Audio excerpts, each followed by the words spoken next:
कौरव पांडव के बीच हुए महाभारत युद्ध के पीछे कई कारण थे। यह धर्म और अधर्म के बीच का युद्ध था। दुर्योधन पांडवों को राज्य नहीं देना चाहता था। कई दिनों तक विवाद चला और जब इसका कोई हल नहीं निकला तो भगवान श्री कृष्ण पांडवों की ओर से शांति दूत बनकर हस्तिनापुर गए। उन्होंने कौरवों से कहा कि वे पांडवों को केवल 5 गांव ही दे दे ताकि वे अपना जीवन यापन कर सके। इस पर दुर्योधन ने गुस्से में कहा कि वह पांडवों को 5 गांव तो क्या, सुई की नोक के बराबर भी जमीन नहीं देगा। अब फैसला केवल रणभूमि में ही होगा।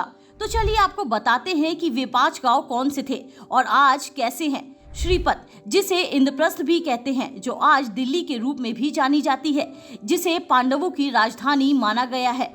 बागपत, इसे महाभारत काल में व्याघ्रप्रस्थ कहा जाता था। व्याघ्रप्रस्थ यानी बाघों के रहने की जगह। यहाँ सैकड़ों साल पहले से ही बाघ पाए जाते रहे हैं। यह उत्तर प्रदेश का एक जिला है। बागपत ही वह जगह है जहाँ कौरवों ने लाक्षागृह बनवाकर उसमें पांडवों को जलाने की साजिश की थी। सोनीपत, सोनीपत को पहले स्वर्णप्रस्थ कहा जाता था, बाद में यह सोनप्रस्थ होकर सोनीपत हो गया। स्वर्णपत का अर्थ होता है सोने का शहर। वर्तमान में यह हरियाणा का एक जिला है। पानीपत, पानीपत को पांडुप्रस्थ कहा जाता था। भारतीय इतिहास में यह जगह बहुत महत्वपूर्ण है क्योंकि यहाँ 3 बड़ी लड़ाइयाँ लड़ी गई थी। इसी पानीपत से करीब 70 किलोमीटर दूर कुरुक्षेत्र है, जहाँ महाभारत की भीषण लड़ाई लड़ी गई थी। पानीपत को सिटी ऑफ वीवर यानी बुनकरों का शहर भी कहा जाता है। तिलपत, तिलपत को पहले तिलप्रस्थ कहा जाता था। यह हरियाणा के फरीदाबाद जिले का एक कस्बा है जो यमुना नदी के किनारे बसा है।